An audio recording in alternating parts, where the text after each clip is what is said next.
Welcome to this episode of Midlife Men with me, Philip Briscoe. In this episode, I am joined by Dave Cohen. Dave is a comedian, a broadcaster. He's a TV writer, and you may recognise many of his horrible history songs. He's also a very respected teacher of comedy writing, and I can vouch for that, being a previous student. He's also written lots of books about comedy. But he's also written some novels as well about a character called Barry Goldman. There's a trilogy of those books, so you can go and have a look for those online. So welcome, Dave. Hi, Philip. Hi, thanks for your kind words. Great. Well, what we're talking about today is less about comedy and more about it's relevant to your life as a comedian, but it's more about the context of family relations, and particular the relationship between children and their parents, or children as they grow into adulthood and beyond, and their parents. And we're really interested to hear about your story. So I'm going to hand over to you, Dave, actually, because you can kind of start at the beginning. Yeah, okay. I'm glad you didn't say any more about that, because there is only really one subject I'm an expert on with regard to that, and that's my relationship with my parents. I really, really know more about that than anyone else. I am an absolute authority in that area. Although my brother and sister may differ, they may have very different views of how they were brought up, which is actually quite an interesting starting point, I think, because I come from the north of England, provincial city called Leeds, which had a small but very, very tight-knit Jewish community, and we all lived very close by. We all knew each other, and there were a lot of people were related to each other. All my family all lived really, really close by, and they came from they were great. My grandparents and great grandparents had come over from Eastern Europe and Russia. They fled from Russia and the pogroms at that time, and found their way, I think accidentally found their way to Leeds. I think they were told they were going to New York, and they got on the boat at St. Petersburg, and were assured that this stretch of land that they were arriving at, once they sort of got through the Baltic and were crossing in absolute record time, they'd already made it to New York. It turned out to be Hull. So Hull is nice. It's a nice enough place, really, but it's not New York. And so that's already the kind of starting point, is where I'm in my 60s now. So we kind of grew up in my parents lived through the period of the Holocaust. They'd ended up, and they were both born in Leeds, but their families had come from elsewhere. And so they had this thing in the background, the Holocaust, and and my dad had fought in the war as well. So they had the war, the Holocaust, and then the setting up of the State of Israel. And so the narrative that we were always told about, really, was the sort of fantasticness of the State of Israel, and very, very little was said about the Holocaust or about how the State of Israel was set up. So there's already sort of a lot of secrecy, mystery around my upbringing, and my family didn't lose family in the Holocaust, but I knew lots of people who had lost all their relatives in the Holocaust. So it was a slightly baffling thing to grow up around, really. And I think that starting point was already something that kind of dealing with my identity, I suppose. And I think a great deal of issues where people have when they're talking about mental health is about where they're from and and where they're going. And I think I spent too much of my time, right, inordinate amounts of time, I suppose, really, kind of trying to find answers to the future by looking at the past. And I think that was the sort of starting point. I mean, and it did lead to quite a lot of difficulty in my relationship with my parents, and I was quite combative with my dad, who was furiously pro-Israel. This is in the 1970s, for the first time that people are starting to get a little bit sort of concerned about how the Israeli government deals with their neighbours. So this became my kind of teenage identity. Really, was this kind of anti-Israel, and I, being a teenager, I kind of rejected most of the things that I'd grown up with, as in being told that Israel was the perfect place, and a lot of my kind of Jewish culture. I mean, I could never hide my Jewishness. My surname Cohen, my nose large, and plus the fact that I enjoyed performing and liked going out and playing folk clubs and singing silly songs. So there was no way I was ever going to be able to deny my Jewishness, but I became quite sort of strongly against Israel, and that became a sort of big source of battle between me and my parents. And I think that sort of defined a lot of what I felt and how I needed to get away from that, what felt like a very sort of stifling provincial background, and move to London and, seek fame and fortune, fail to get either, but seek averagely successful work as a stand-up comedian in the 1980s. And how did what did your parents think of this as you started to, go through adolescence and then make your decisions about what you were going to do as a young adult? Yeah, I mean, that was, to be fair to them, there wasn't a lot of call for stand-up comedy in the 1970s when I was still at school, and in fact, nobody knew what stand-up comedy was. Really, there was a few people doing it in America, and there was locally it was working class men wearing frilly shirts and bow ties, making jokes about Pakistani people and mothers-in-law. I don't know. Never know which one. But and I knew that wasn't what I wanted to do, but I was very taken by a lot of the sort of classic British comedy, really, that resonates across the world, really, I suppose, the kind of Monty Python, Hitchhiker's Guide to the Galaxy stuff that was happening around my teenage years. And I had a sense that this was the direction I wanted to go in. And I think all parents would be a little bit worried if their child says, "Oh, that's what I'm going to do." I mean, even more so now, the idea that you can get a job as a creative person, really. I mean, it's just so difficult to get any work at all as a writer or a performer or both, really. But it was what I wanted to do. But my family, again, talk about the family business was everything, really, to our family. And we were all our lives were sort of tied into that. And my mum's family had a separate family business, but that was kind of not the one that I would be involved with, because I was the son of my father's son, and it was my father's business and his father before him and his father before him. So it was just sort of assumed that was where I would go.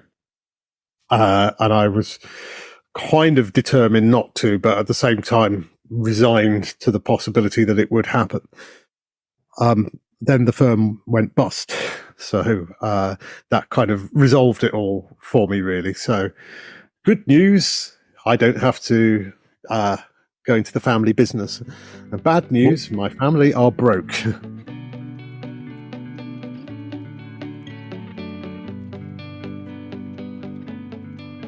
What was, in a parallel universe, what was it that you were going to be doing then? What was your alternative career? A clothing manufacturer. So all through the north of England in the 1970s, all the clothing industries disappeared. They've been in decline really since the Second World War, and all first of all in Lancashire, the cotton mills and places, they all sort of died out in the 50s and 60s. And then in Leeds in the 60s and 70s, a lot of clothing manufacturers, but then lots of cheap imports started to come in from Taiwan, and so people were just not buying British clothes. So all these big businesses, a few of them stayed. There's a company called Burton that stayed for a long time in Leeds. They were very successful, but almost all of the other ones, including lots of Jewish firms. So I knew a lot of these people. The Jewish community just lost its main source of income very, very quickly. So that was a thing that sort of disappeared really very quickly. So I guess fortunate then that you hadn't gone into the business. But did at any point do you have a discussion where you said, well, I told you I didn't want to do it, that wouldn't be a good idea? Or I imagine it was quite difficult times for your parents then.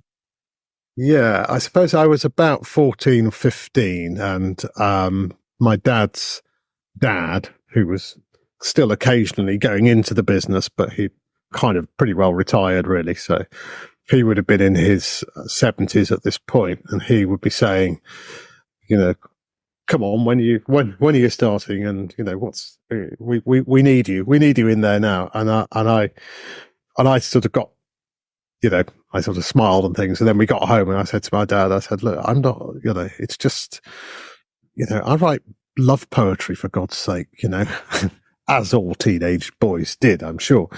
I said, I just can't envisage. And I had worked there, done summer jobs and things, cutting patterns and being in the factory. And so I sort of knew what the factory work was like, but I said, I can't imagine a single thing that you do there that I could really do. And it was actually my mum who said, well, okay.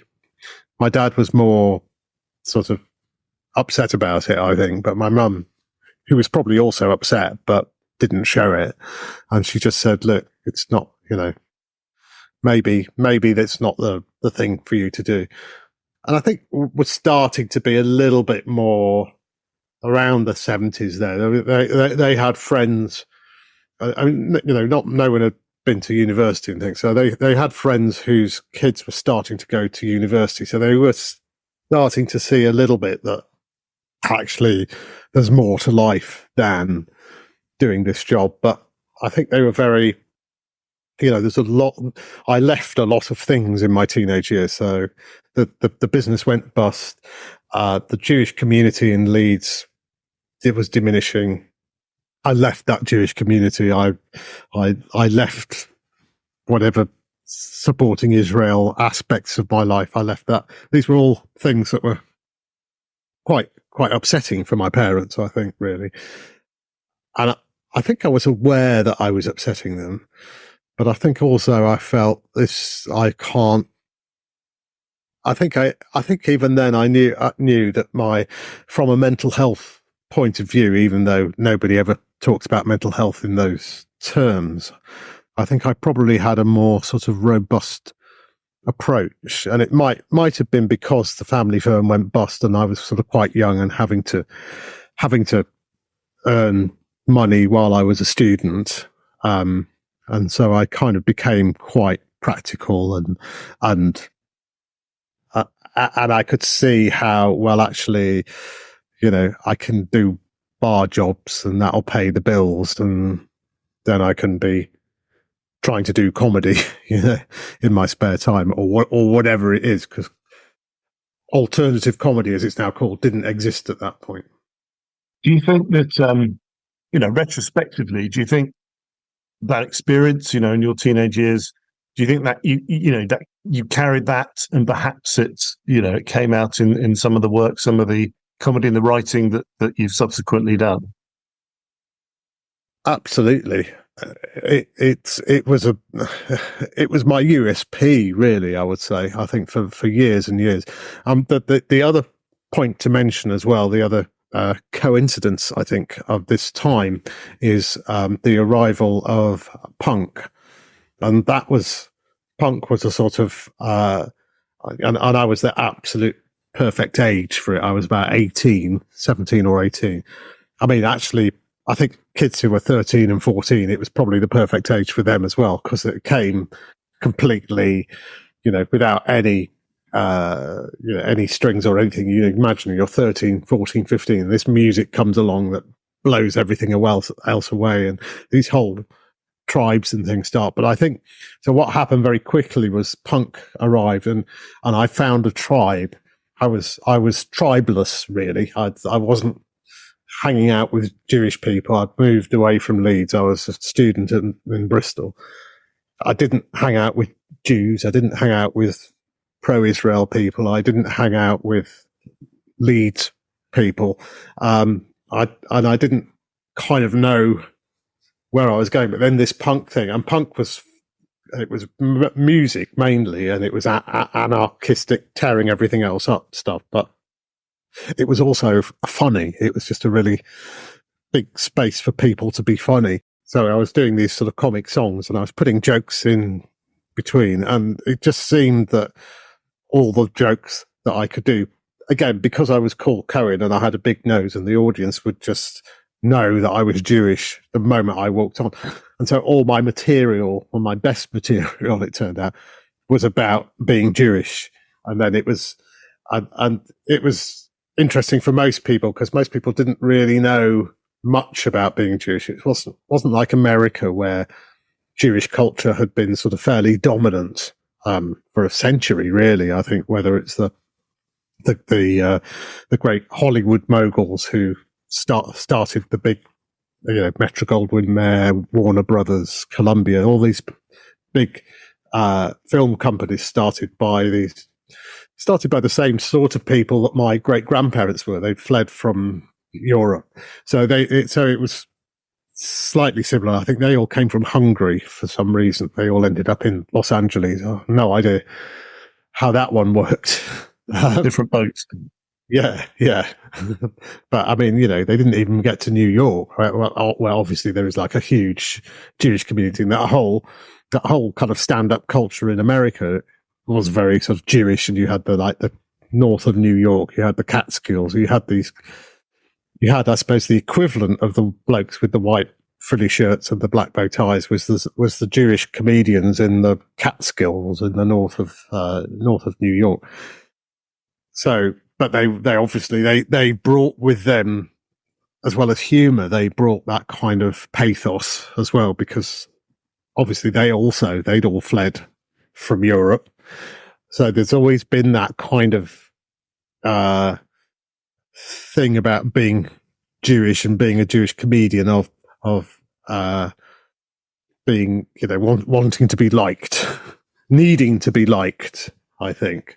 And so that was an extra thing. But at the time in England, nobody really knew anything about Jewish people. Most people I met in the 70s and 80s didn't really know. And I think it's still true now, although more and more people are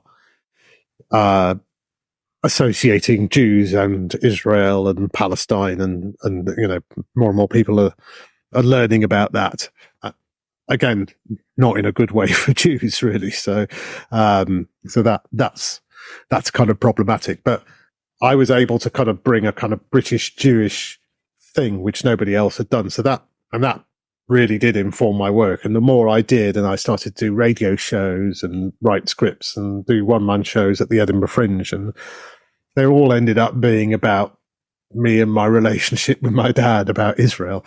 And the first two novels have largely been about that as well. So it's just something that only now I'm really kind of saying, I can't write about it anymore. I guess, people like to label people, and people like, as you said, to have a USP, and that does help. Certainly, I guess when you're, at the start of your career. So I guess you were in quite a small pool of kind of punk Jewish comedians at that point in time. There's it's very small pool. I mean, the thing that I would say as well about that is obviously I had a very niche USP, really. I mean, I didn't have something universal, but actually, it's really interesting to people. I think when they hear something that's a little bit familiar, but not quite, and when also being white, but being from an immigrant community, you have a different different viewpoint to people, say, who are not white from other communities, because we blend in a lot easier, but we're still outsiders. So we're kind of better at reflecting people back at them. And you're right, it was a very small. I mean, when I started doing stand-up comedy in Britain in the early 1980s, there were maybe, I don't know, about 50 of us. And I'd say maybe 3 or 4 of those 50 were Jewish, which is massively over proportionate compared to the population of the country. But I'd say there was another 8, 9, 10, 12 or so who were Catholic or lapsed Catholic. And they had a similar thing. They'd kind of grown up with a similar thing to us, which was that they knew they were very different. They knew they didn't fit in. And I mean, that's quite an interesting thing about comedy, and how people end up in comedy who can't find the right sort of tribe to fit into. And they found this in stand-up comedy.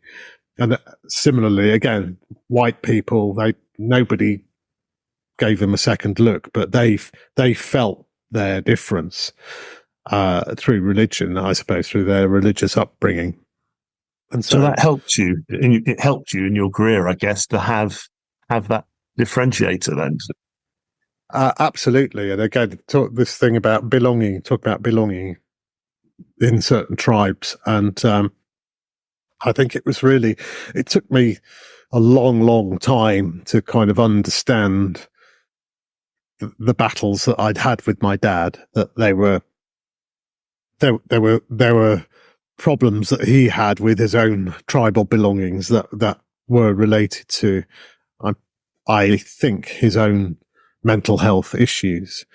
And it's really taken me, kind of took me decades to understand and discover what was going on between me and my dad, and in fact his brother and his parents, my grandparents, and to understand that actually there was probably quite a very strong streak of autism in my family. I'm not saying this lightly, because it's very common now for people to say, "Oh yes, he's a bit autistic," or "Oh yes, we all have a little bit of this." But I think my dad would almost certainly have got an autism diagnosis if he had been born, 40 years later, 50 years later. And I think that's because nobody knew really what autism was when I was growing up, or they'd heard about it, or there was Asperger's, I suppose. And there were kind of, there were descriptions of things that we now know, tick all the boxes of autism, but were never called that. Some links, say, between dyslexia and autism, for instance, or, kids at school who are called stupid and lazy because when a teacher asked a question, they weren't able to answer straight away. And so it was like, so they obviously weren't paying attention. So they were obviously being naughty or lazy or stupid or whatever. And of course, you internalize all that stuff. If a teacher calls you stupid when you're 5 years old or 6 years old, And my dad got a lot of that from his relatives, from my relatives, and from his dad as well. I think it's awful for my dad. And I think even today things have changed, enormously beyond recognition. But I still think there's a bit of a stigma. There's a bit of an embarrassment factor for people to admit that they're having challenges, or even if it's not due to a mental health diagnosis, but they're just not winning. I still think there's a social, bit of a crippling social anxiety around that. At what point did your parents come and see you perform? When was the first time that happened, and how was that? Oh yeah, that's quite sweet, really, because I ended up, because the firm had gone bust and I was out there earning money my own way and doing my own thing. They weren't really in a position to tell me, oh, you can't do that. And I became a journalist, which was sort of okay. And then I gave up journalism and moved to London and started doing writing and stand-up performing. And they were pretty unhappy about that, to be sure. And but then about a year into my performing career, I was comparing quite regularly at a club in London called Jongleurs, and it was becoming quite a successful club. And there's a Radio 2 DJ. I didn't know he was there at the time, but he was at this gig that I did one night, and on a Friday night, and then on the Monday morning on his radio show, he talked about going to this gig, and he mentioned my name specifically, and he told one of the jokes that I told.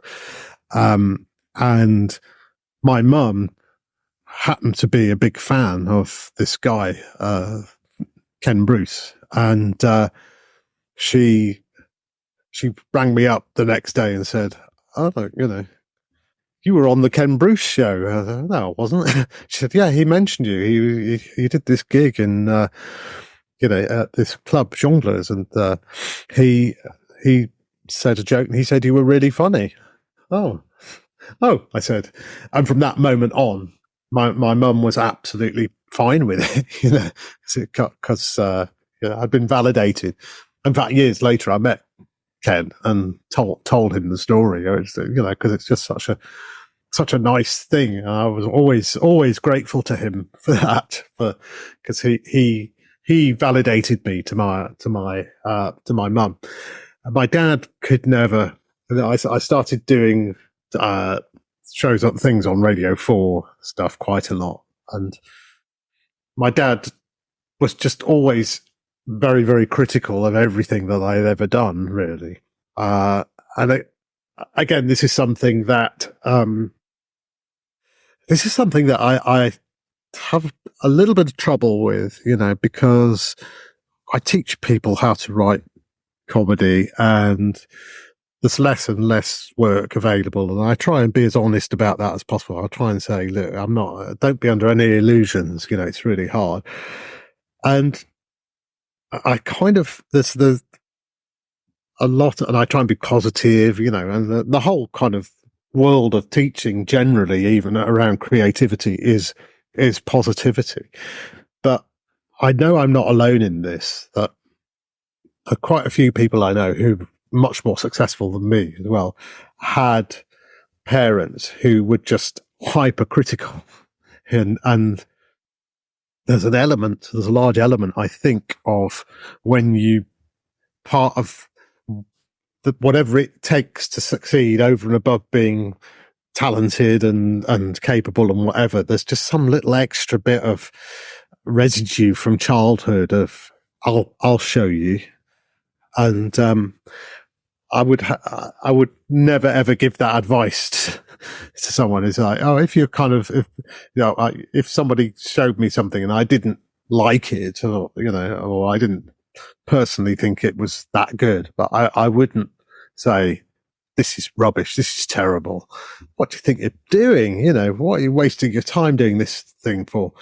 And that was how my dad was to me, even when I was doing these Radio 4 shows, and you could hear the audience laughing in the background. And he said, "I don't understand it." Well, you're not supposed to understand it, really. What's this joke about marijuana? What's that? Well, you're definitely not supposed to understand that. Yeah. In fact, I'd rather you hadn't heard that. Was your humour in those shows quite self-deprecating? And therefore, how did your dad especially find that if you were focusing on on being Jewish as your your focus for your comedy? Yeah, that's a good point. Actually, that's a very good point. I was known as the self-deprecating comedian. Basically, I just went on and just did string of jokes about my self-loathing, my physical appearance, my lack of social skills, my inability to get a girlfriend. Yeah, I was, and it was just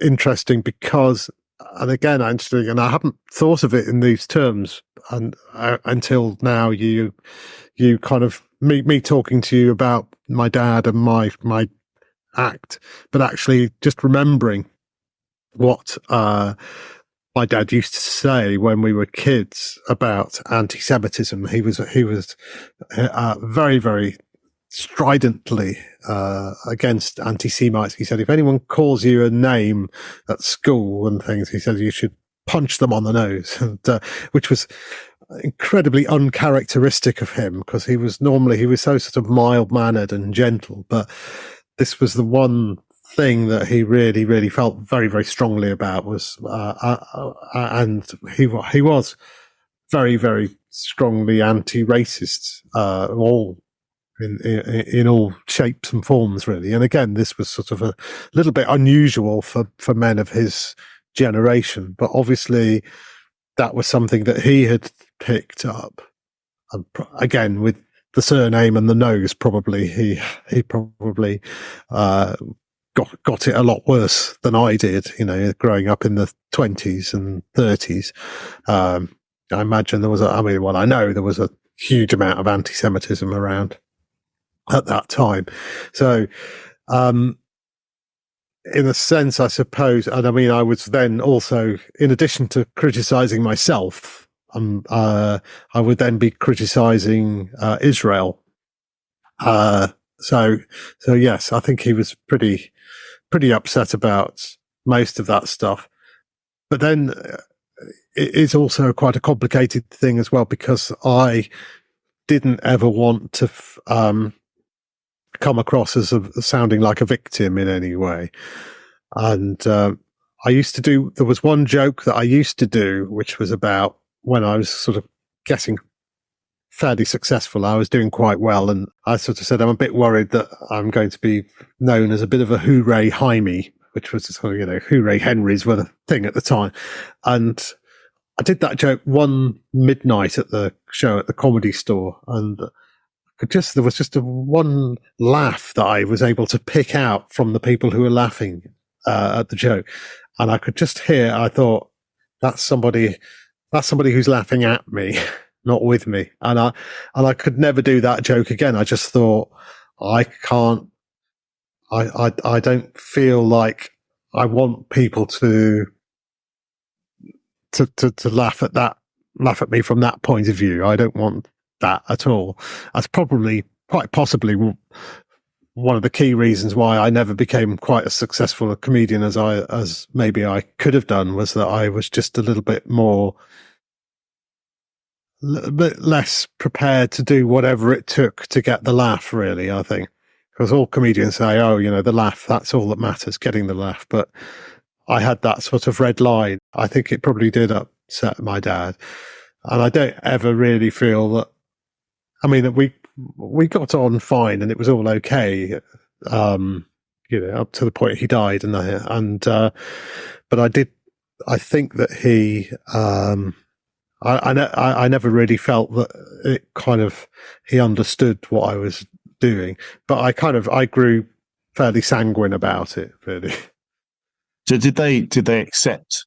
Did he accept it as your profession and other things you've consequently done in that kind of area?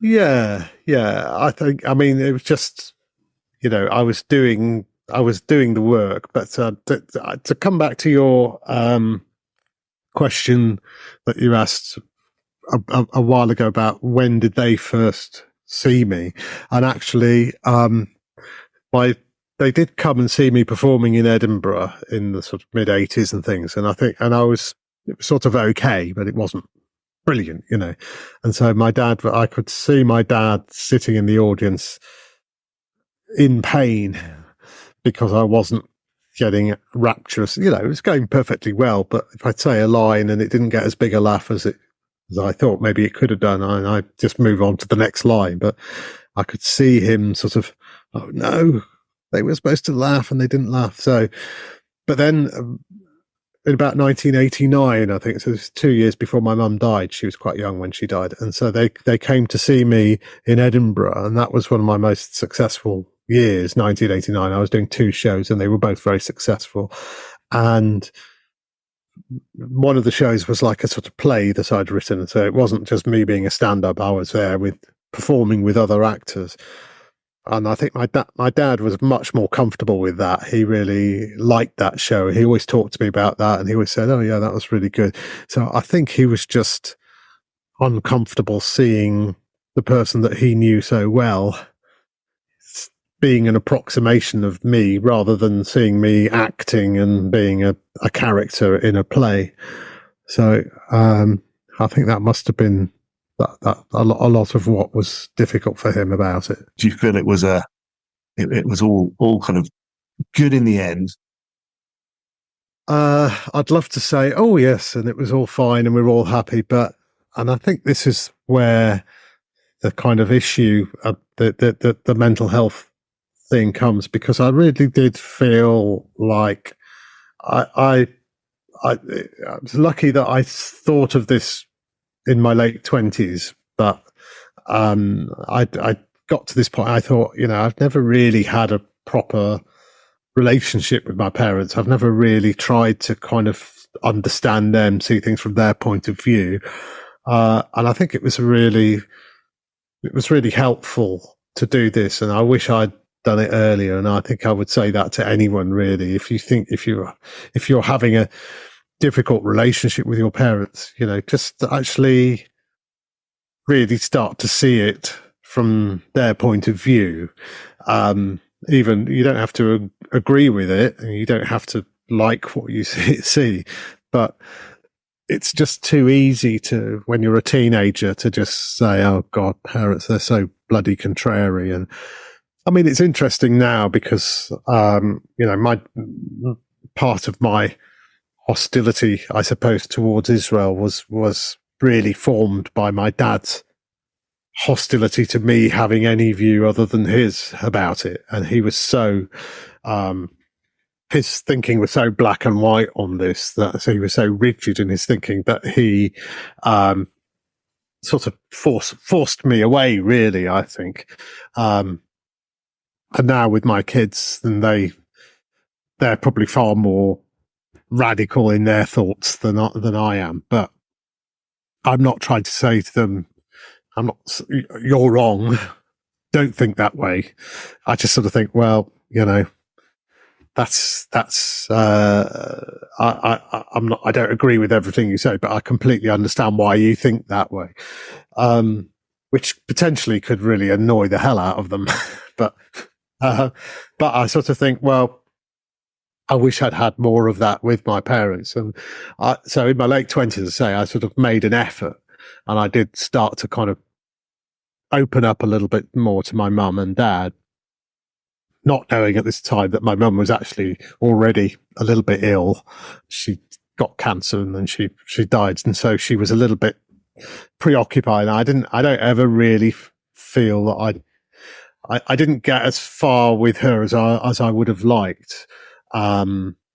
but we'd always been close. We'd always shared. She had a similar sense of humour to me, so we'd always bonded watching sitcom on TV. So we had that bond anyway. So it wasn't quite as combative really as it had been with my dad. But I decided I must try and be nicer to my dad, and I did try really hard. I felt I tried as hard as I could. He died. He was 80, so it was a long time later when he died. But I never felt that he had really. I never felt a bond. I never felt that we'd really understood each other. And it was only years later that I understood why. As my wife is a clinical psychologist, and she's a specialist in autism behavior, and as soon as she met my dad, first thing she said was, he's autistic. And she wouldn't say, she's not someone who would say that. She's an expert in the field. She really understands it, and it all started to fit into place really, and that was the sort of his last years and things. I mean, it was a gradual thing that she felt that, but did that kind of help you understand a bit more about, in your younger years, that perhaps, you were never going to get that alignment because your father, had undiagnosed autism perhaps, and wasn't going to perhaps understand fully your views. I mean, it took a bit longer even than even in those last years he was alive. I mean, I still didn't really, because I didn't really understand autism that well at that point. And it was still, even this was, in the late 90s, it was still a kind of very new thing. And people were starting to talk about autism in a way, that as a disorder, really. It was called autistic spectrum disorder.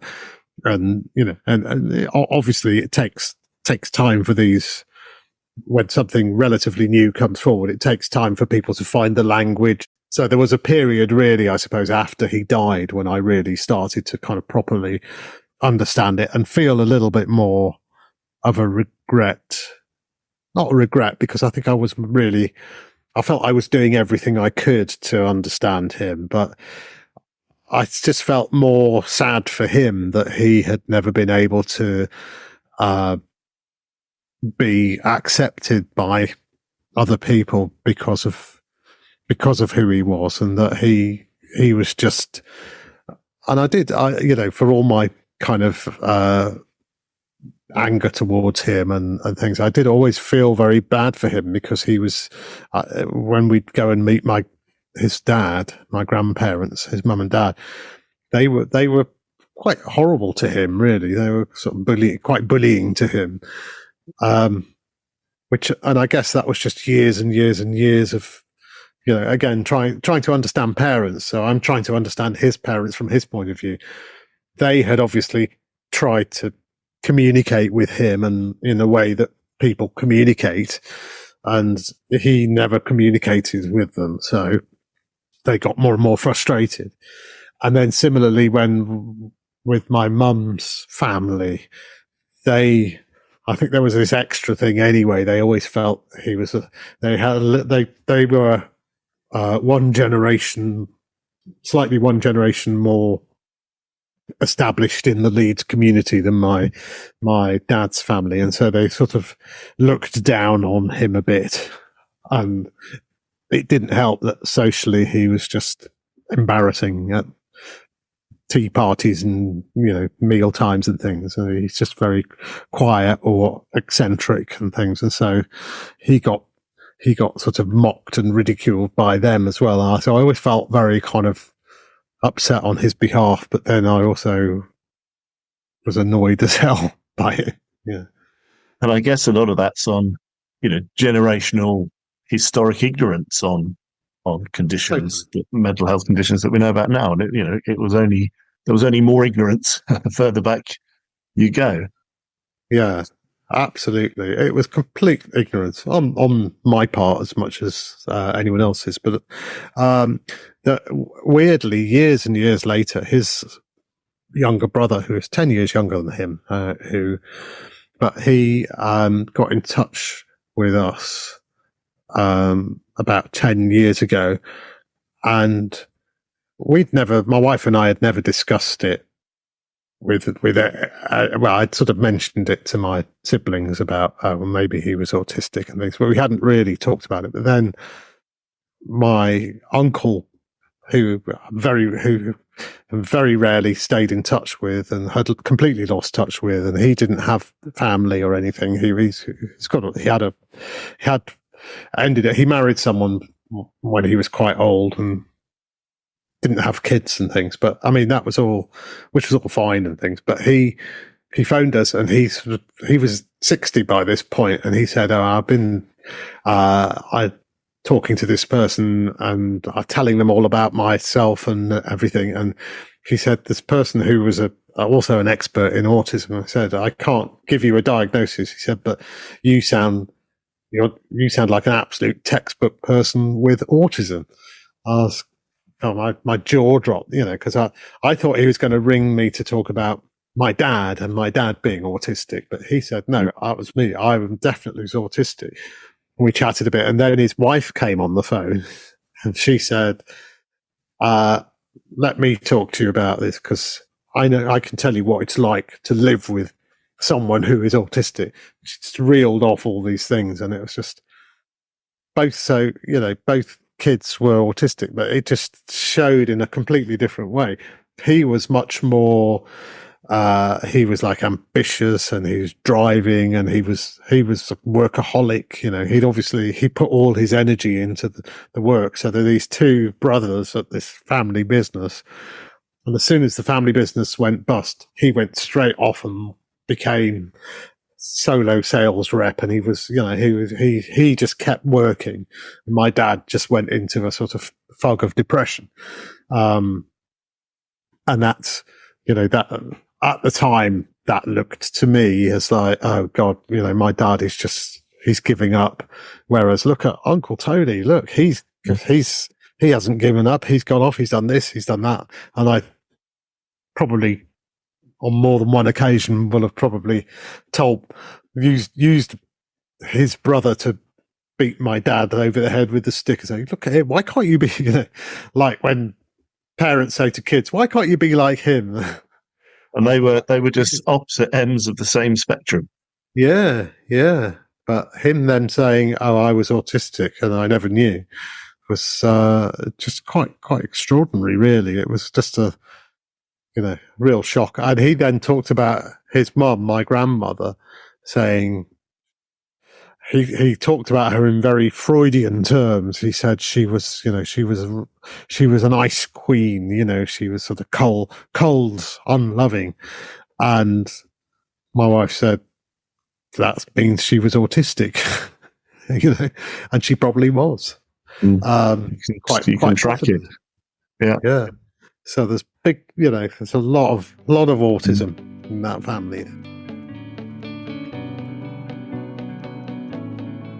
I was just wondering about the the kind of perception that some comedians are the funniest people in the room, but perhaps the saddest behind closed doors, and that link between perhaps mental ill health or depression and comedy. But I don't know if there's what you think about whether there's truth in that, or whether that's just a bit of an old adage that doesn't really scrub up. Again, it's one of those things that, and I mean, yes, when I grew up with it, and people say, "Oh, the sad clown," that kind of classic cliche. But it was interesting to me when I first started to do comedy, and I was, sort of doing quite well at it in my 20s, and I met quite a few people who I hadn't seen since my sort of teenage years, and I did some various sort of voluntary work, social work things, and also meeting up with old school people that I hadn't seen. And they would always go, you're a comedian, but, you're just such a quiet person, what? And I think and this comes back to the autism thing, and I don't, this is the sort of thing that requires people to do studies, I think, because everything that I'm going to say now is completely anecdotal. But I would say that definitely there is a link in terms of people who are unable to relate socially in what might be called normal social situations, whether it's, with their families or, at school or just around what's considered normal, and they struggle to fit in there, and they don't open up at all. But when it comes to doing comedy, they can go up on stage and reveal their darkest selves to a room full of strangers. And I sort of started to think a little bit about that and autism, and thinking about how, well, a stand-up comedian's set is usually about 15 to 20 minutes. Autistic people like to talk, and they don't like other people to interrupt. And so, doing stand-up is like a 20-minute monologue. It's like perfect for being for someone with autism. Kind of not being able to shine in company, but to go up on stage and just say everything to a room full of strangers. And that also feels like a similar trait, I would suppose, to say, with autism. And so, yeah, and I think also there is the sort of the neural pathways that don't follow the same sort of lines for people with autism, but can sometimes go down a very sort of counterintuitive route to what we would expect. And comedy jokes are just, they are counterintuitive. They are surprises. They are things you're not expecting. And, anyone who's spent any time with somebody who's got language, who is autistic, will say, yeah, they often just say things that you were not expecting to hear them say.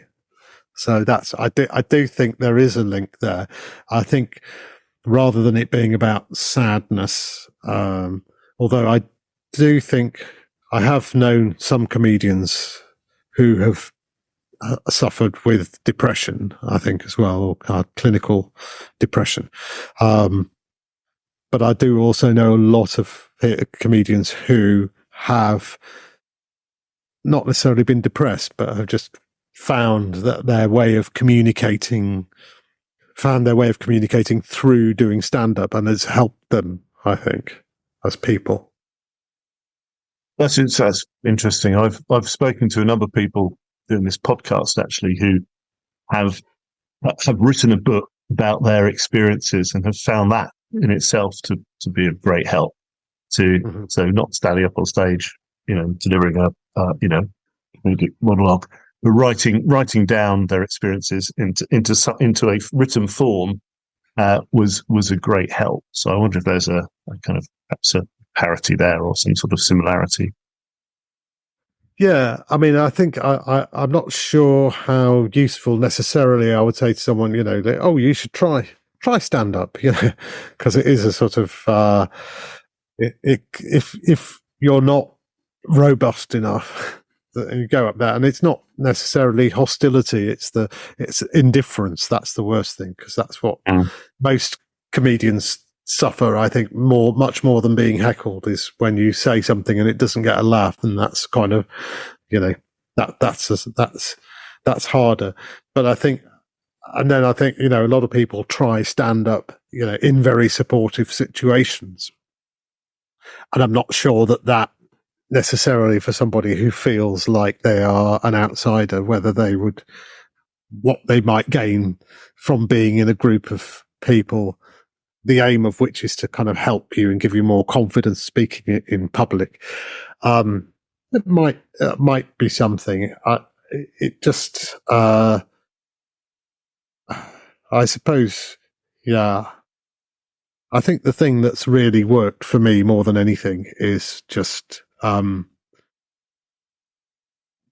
like I say, it's kind of trying to understand the people around me. And with that comes a kind of understanding, comes a self-awareness and maybe a realization. And I think that's one of the things that most that we suffer from most, I think, is our lack of self-awareness. I think certainly the thing that I said a little bit earlier about looking at the relationships of people that you're very, very close to and really trying to see them from those people's points of view, and maybe start to find ways of talking to people that you've not necessarily, who are close to you, that you've not necessarily been able to establish what might be considered a normal relationship, and just see how much of it is you, and even if it isn't you, even if it is them, it's to be understanding of why they were like what they were. I mean, and I do think with my dad, it wasn't me, but then again, I can see how he was responding to me in the only way that he could, and I feel much more understanding of him. And I think I'd spent enough time with him before he died to feel that I had resolved that. And it is one of those things, start now, because, you just never know how long people are going to be around, really. So, do it today. Great. Thank you, Dave. Thanks very much for your time. And welcome. Really good to talk to you. Thank you. Excellent. Thank you for listening to the Midlife Men podcast with me, Philip Briscoe. You can find out more about Dave's work as a comedian, comedy writer, novelist, and teacher of comedy writing on his website, www.davecohen.org.uk. If you have any questions about autism in the UK, you can visit the National Autistic Society's website, www.autism.org.uk. And in the US, you can visit the Autism Society of America's website, autismsociety.org. If you have a story to tell and you think your experience would help others, then please get in touch, either via the website, mid-lifemen.com, or email me at midlifemen01@gmail.com. Finally, please share the podcast with people you know and with your networks. If you've enjoyed listening, then please rate or like the podcast to help raise its profile and reach more people who might benefit from the stories shared by my guests.